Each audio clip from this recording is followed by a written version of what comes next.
Good evening दोस्तों। आज हम एक नया वीडियो का आगाज़ कर रहे हैं। हम इंग्लिश का इसमें टॉपिक करवाएंगे।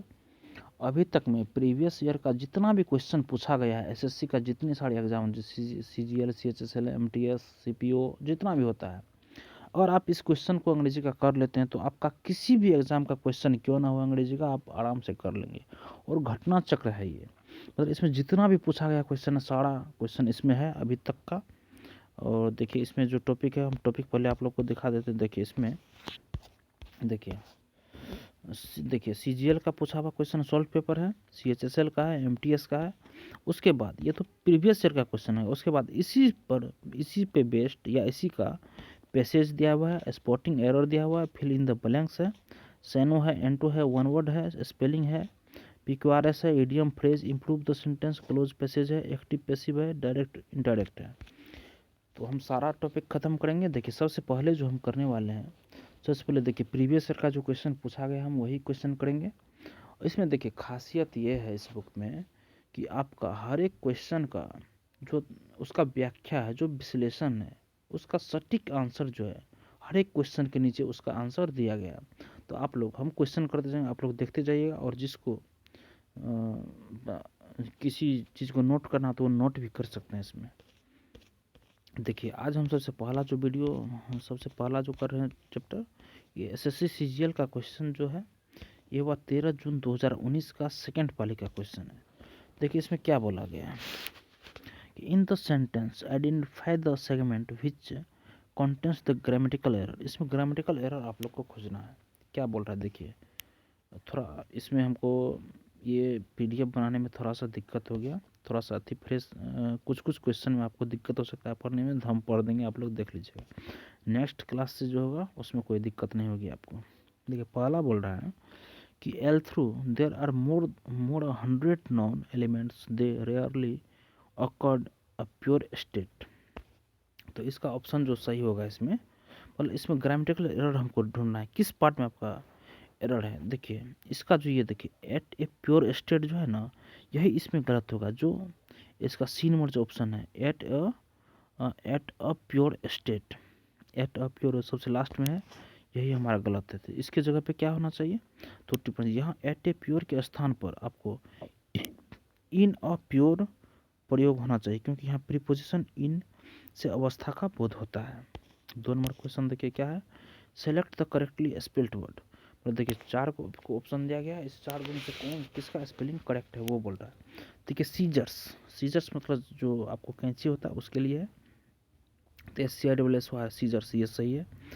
और सब ये सब जो है, स्वेटर ये गलत है, क्लेटरिंग गलत है, टेरिबल गलत है। देखिए कैंची सीजर्स, कैंची कतरनी की वर्तनी शुद्ध है, अन्य शब्दों गलत वर्तनी वाले की शुद्ध वर्तनियाँ क्रमशः है। देखिए स्वेटर, यहाँ पे क्या है, SWEATTER, मगर यहाँ पे क्या होगा स्वेटर का, SWATER मतलब ऊनी बनियान। कलेक्टरिंग, देखिए कलेक्टरिंग, यहाँ पर कलेक्टरिंग देखिए दिया गया है पटपट, CLATTERING कलेक्टरिंग होगा। टेरिबल, TRIBL टेरिबल मतलब दारुण, डरावना, भयानक। 3 नंबर क्वेश्चन हम लोग का, select the most appropriate synonym of the given words. देखिए हॉस्टिलिटी का सैनो हमको बोल रहा है, मतलब कि इसका समानार्थी शब्द हमको ढूंढना है। हॉस्टिलिटी मतलब क्या होता है, बैर, विरोध, शत्रुता, विद्वेष। और इसका हमको समानार्थी शब्द क्या होगा, देखिए इनमाइटी मतलब होता है घृणा, दुश्मनी, बैर, विरोध, इसका मतलब सेम वर्ड है। और देखिए सिंपैथी का अर्थ यहाँ पे हम लोग को हो जाता है, मतलब किसी सिंपैथी रखते हैं, फ्रेंडशिप, दोस्ती, गुडविल, जो अच्छा, ये अच्छा हो गया। निगेटिव वर्ड इनमाइटी होता है, यही आंसर होगा। और इसका देखिए अगर सैनो और पूछा जाए तो हॉस्टिलिटी हो गया, इनवाइटी हो गया, एनिमोसिटी हो गया, एंटागोनिज्म हो गया, हेटर्ड हो गया। 4 नंबर क्वेश्चन है, select the most appropriate meaning of the underlined idioms in the given sentence. इनका हमको इडियम हमको ढूंढना। देखिए क्या हुआ, let us have all the regulations in black and white. In black and white इसका इडियम क्या होगा इसमें, देखिए इसका आंसर नंबर देखिए डी सही होगा। इन अ ब्लैक एंड वाइट मतलब इन राइटिंग, मतलब रेखांकित idiom phrase in black and white का तात्पर्य है इन राइटिंग, इन प्रिंट मतलब यानी लिखित रूप में हमको बोल रहा है। 5 नंबर क्वेश्चन है हम लोग का, select the correct active from the given sentence. मतलब Rudra was loved as by all his friends when he wore his socks inside out. इसमें बोल रहा है करेक्ट एक्टिव फॉर्म, इसका जो है ये पैसिव में दिया हुआ है, इसका एक्टिव फॉर्म हमको सही सही क्या होगा वो बोल रहा है। देखिए पहला नंबर ही ऑप्शन इसका सही होगा। क्या बोल रहा है देखिए, all his friends laughed at Rudra. All his friends laughed at Rudra when he wore his socks inside out। ये सही होगा इसका। देखिए दिया गया वाक्य जो है ये है पैसिव फॉर्म में, मतलब पास्ट इंडिफिनिट टेंस में इसका संरचना दिया गया है। इसका सूत्र क्या होता है पास्ट इंडिफिनिट टेंस का? Subject was plus V3 plus object, subject was V3 object और अदर वर्ड उसके बाद होता है। इसका एक्टिव फॉर्म क्या हो जाएगा? Subject plus V3 plus object plus other word. तो सही यहाँ पे होगा। देखिए सबसे पहले देखिए सब्जेक्ट यहाँ पे आप लोग ढूंढ लीजिएगा, सब्जेक्ट क्या है यहाँ पे? ऑल हिज फ्रेंड, सब्जेक्ट हो गया। सब्जेक्ट लेने के बाद क्या बोल रहा है? V3। तो V3 क्या होगा यहाँ पे? यहाँ जो आप लोग का वर्ब है ऑल हिज फ्रेंड्स, वर्ब यहाँ पे क्या है? लाफ्ट है। तो लाफ्ट क्या हो जाएगा? V3 इसका लाफ्टे होगा। All his friend laughed. उसके बाद क्या दिया हुआ है? ऑब्जेक्ट। और यहाँ पे ऑब्जेक्ट आपका क्या है? All his friends laughed eight. उसके बाद दे देंगे ऑब्जेक्ट हम लोग का क्या है यहाँ पे? देखिए रुद्रा, एट रुद्रा। उसके बाद क्या हो जाएगा? उसके बाद है other word. Rudra when he wore his socks inside out, ये इसका एक्टिव फॉर्म हो जाएगा। 6 नंबर क्वेश्चन हम लोग का है, select the most appropriate antonyms of the given word. मतलब एंटो इसका बोल रहा है, मतलब उल्टा विपरीतार्थक शब्द क्या होगा? पब्लिक, पब्लिक मतलब सार्वजनिक हो गया। प्राइवेट, प्राइवेट इसका हो जाएगा व्यक्तिगत।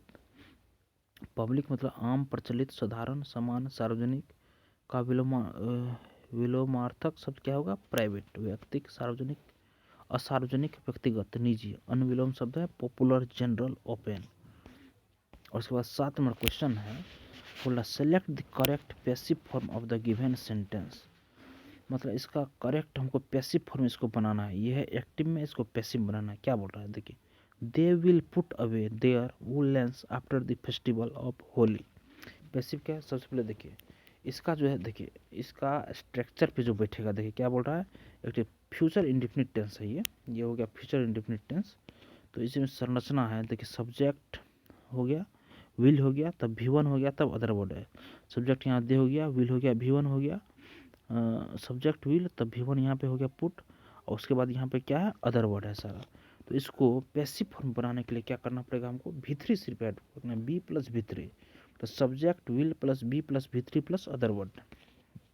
तो दे, देखिए दे तो होगा ही, दे विल, दे का मतलब सब्जेक्ट इसका जो चेंज होगा, दे का देयर हो जाएगा। देयर उलेंस, मतलब their woollens, C number option सही है। Will be, their woollens will be, ये यहाँ हमको सब्जेक्ट इसमें से निकालना है भाई। देखिए यहाँ पर सब्जेक्ट क्या हो जाएगा? देयर उलेंस विल बी तो होगा ही, विल बी प्लस V3 बोला, पुट का V3 पुट ही होता है। There woollen will be put. उसके बाद क्या हो जाएगा? Other word, away after the festivals of Holi, सही होगा। उसके बाद 8 नंबर क्वेश्चन है, select the word which means the same as the group of word given. मतलब सेम इसका क्या बोल रहा है? Mean the same as the group of the word, मतलब कौन इसका सेम टू सेम है? इम्पॉसिबल टू सेटिस्फाई, मतलब वन वर्ड बोल रहा है। इम्पॉसिबल टू सेटिस्फाई मतलब इसको बोला एक वर्ड में बोल सकते हैं, इम्पॉसिबल टू, किसी को सेटिस्फाई करना जिसको पॉसिबल ही नहीं, उसको क्या बोलेंगे? इनसेटिएबल, जो तृप्त ना हो, मतलब इनसेटिएबल, अतृप्त, लालची, अतोषणीय, लोभी कहलाता है। अन्य शब्दों का तात्पर्य क्रमशः कंटेंटेड, संतुष्ट, तृप्त, संतृप्त, सेटिस्फाइड। सेटिस्फाइड का हो जाएगा तृतीयोग, तुष्टिकारक, सेटिस्फैक्टोरी, संतोषजनक, संतोषप्रद। 9 नंबर क्वेश्चन है, given below are 4 jumbled sentences, select the option that gives their correct order. Correct order बोल रहा है, इसको करेक्ट मतलब कि जम्बल्ड हो गया, PQRS सही है, इसको करेक्ट ऑर्डर में हमको लगाना है। देखिए सबसे पहले क्या होगा? देखिए he would sit at the edge of the mother's bed.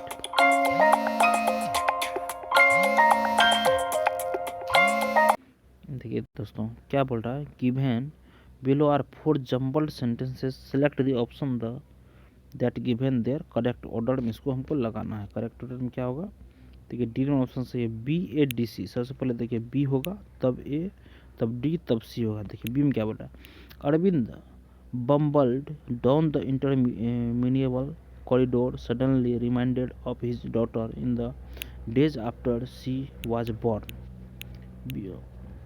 उसके बाद क्या हो जाएगा, उसके बाद हो जाएगा ए, मतलब he would sit at the edge of her mother bed and stare into her crib. उसके बाद डी हो जाएगा, डी क्या बोल रहा है कि some days he would imagine the world through her eyes and he would feel in his heart how long an hour actually was. उसके बाद लास्ट में सी नंबर इसका दे दीजिएगा, as a proportion to the fragment of life his daughter had seen an hour was a vast sprawling space. ये होगा हमारा B A D C. देखिए वाक्य में क्रम व्यवस्थापन के पुनर्व्यवस्थित करने पर अर्थपूर्ण वाक्य बी ए डी सी प्राप्त होगा, जो यहाँ पे दिया गया है, आप लोग पढ़ लीजिएगा। उसके बाद देखिए 10 नंबर क्वेश्चन है, select the most appropriate antonyms of the given word. इसका उल्टा हमको बोलना, प्रोग्रेसिव। प्रोग्रेसिव का क्या होगा, कंजर्वेटिव, मतलब शब्द प्रोग्रेसिव मतलब प्रगतिशील, उन्नतिशील, क्रमिक, विकासशील। कवितार्थक शब्द क्या होगा, कंजर्वेटिव, रूढ़िवादी, दक्यानुसी, रूढ़ि प्रिय, अनविलोम इसका शब्द है traditional, regressive, Orthodox.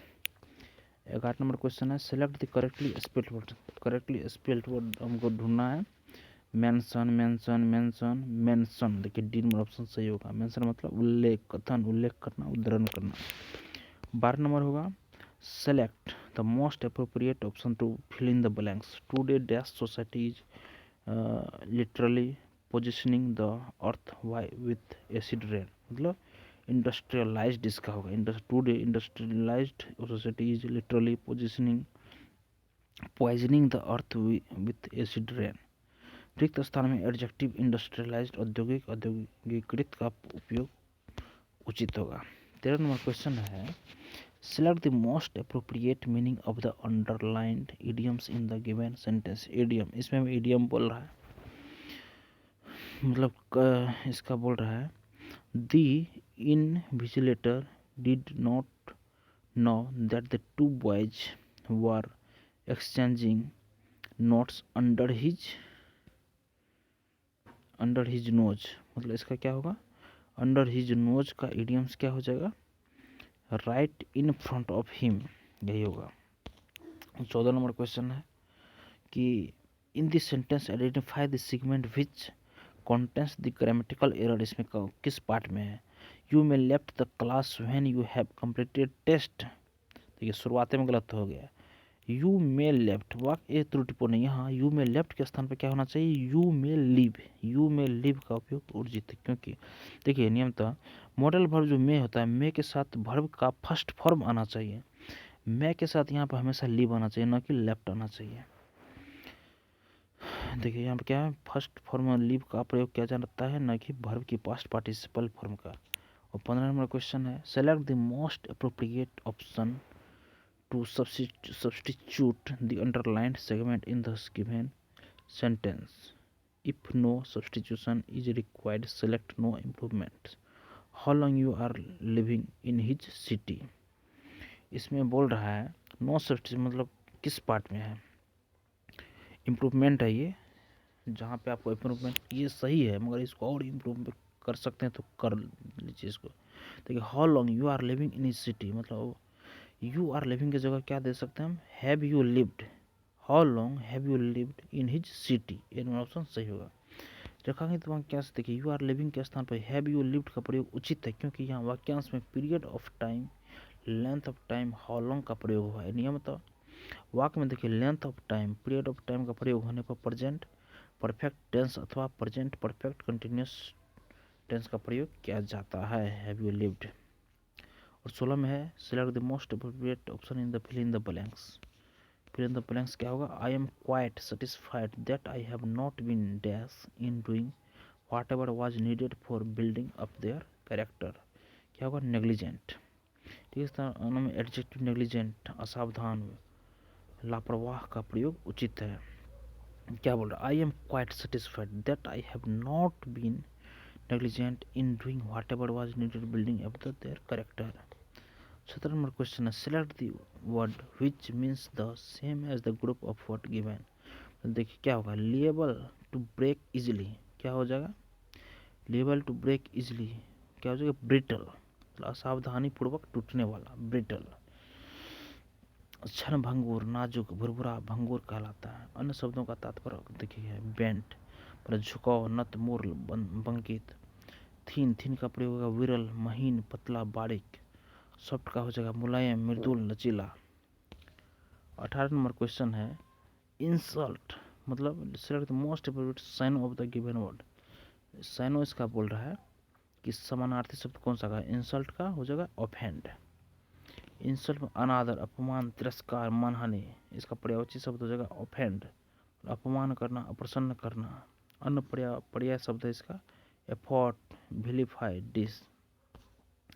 19 number question है, select the most appropriate option to substitute the underlined segment in the given sentence. If no substitution is required select no improvement. देखिए the female ostrich guards the nest at night and the male guard in the day. क्या होगा इसका? D number option इसका सही हो जाएगा, guards it during the day, guards it during the day.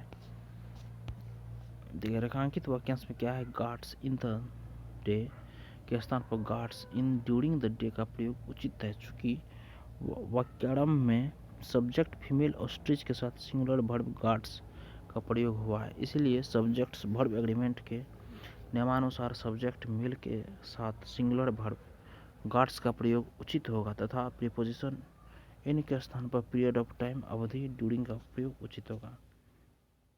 उसके बाद 20 नंबर क्वेश्चन देखिए क्या बोल रहा है। ये भी PQRS है, जम्बल्ड है क्वेश्चन, इसको हमको सीरियली वाइज लगाना है। तो ऑप्शन नंबर देखिए ए नंबर BDSC सही होगा। बी नंबर देखिए Kanyakumari is coastal town in this state of Tamil Nadu on India is southern trip. उसके बाद डी हो जाएगा jutting out into the Laccadive Sea the town was known as Cape Comorin during the British rule. उसके बाद A number हो जाएगा it is popular tourist spot for watching the sunset and sunrise over the ocean. C number question होगा it is also a noted pilgrimage site thanks to it Bhagavathi Amman temple and Our Lady of Ransom church, a centre of Indian Catholicism. उसके बाद देखिए wax के BDSC इसका होगा। उसके बाद passage हम लोग आते हैं। पैसेज में बोल रहा है इन द फॉलोइंग पैसेज में marine conservation society is hosting the Anjar turtle festival 2019 aiming to make more people aware about olive ridley turtles. The sea first dash get their names from their olive colored dash. They grow to about 2 feet in dash. The reportedly met around 1000 kilometers from the Anjarkal dash. These turtles come to the beach to lay 5। इक्कीस number क्या हो जाएगा? एक number select the most appropriate option in the filling the blanks। एक number क्या हो जाएगा? get their names from their olive color, मतलब turtles get their named from their olive colors। First में टर्टल हो जाएगा, इस तरह में प्लूरल नाउन टर्टल्स कछुआ का प्रयोग उचित है। 22 नंबर है कलर डैश, क्या हो जाएगा? इन डैश में क्या हो जाएगा? सेल्स, मतलब ठीक है प्लूरल शब्द सेल्स, कवच आवरण का प्रयोग उचित है। सेल्स हो गया। उसके बाद 3 नंबर में क्या है? They grow to about 2 feet in and dash dash and reportedly met around इतना। तो 23 नंबर क्वेश्चन क्या हो जाएगा? लेंथ, मतलब रिक्स नाउन लेंथ, मतलब विस्तार लंबाई का प्रयोग उचित है। लेंथ हो गया 23 में, 3 नंबर में। उसके बाद है and reportedly around 1000 kilometre Anjarle dash, मतलब क्या हो जाएगा? 24 में डैश मतलब बीच हो जाएगा, मतलब रिक्स नॉन बीच, समुद्र तट का प्रयोग उचित होगा। उसके बाद क्या हो जाएगा? 25 नंबर क्वेश्चन होगा 25 में beach, the turtles come to the beach to lay के बाद क्या हो जाएगा लास्ट में, ले के बाद हो जाएगा एक्स, मतलब रिक्स प्लूरल एक्स, अंडे का प्रयोग उचित होगा। तो ये हम लोग का पहला चैप्टर, जो कि हर एक सेट में 25 क्वेश्चन इंग्लिश पूछा जाता है। तो हम 25 क्वेश्चन अगर ये लगातार आप करते हैं तो किसी भी एसएससी का कोई भी एग्जाम क्यों ना हो, आपको यही प्रीवियस ईयर से क्वेश्चन पूछा जाएगा उसमें घटना चक्र से। आप लोग पूरा वीडियो देख लीजिए, और इंग्लिश का जहाँ जहाँ प्रयोग होता है आपका देखिए, इसमें पैसेज, रिक्त स्थान वाला, one word, synonym, antonym, fill in the blank, सारा इसमें आप लोग का कंप्लीट हो जाएगा। सो वीडियो देखने के लिए थैंक यू गाइज।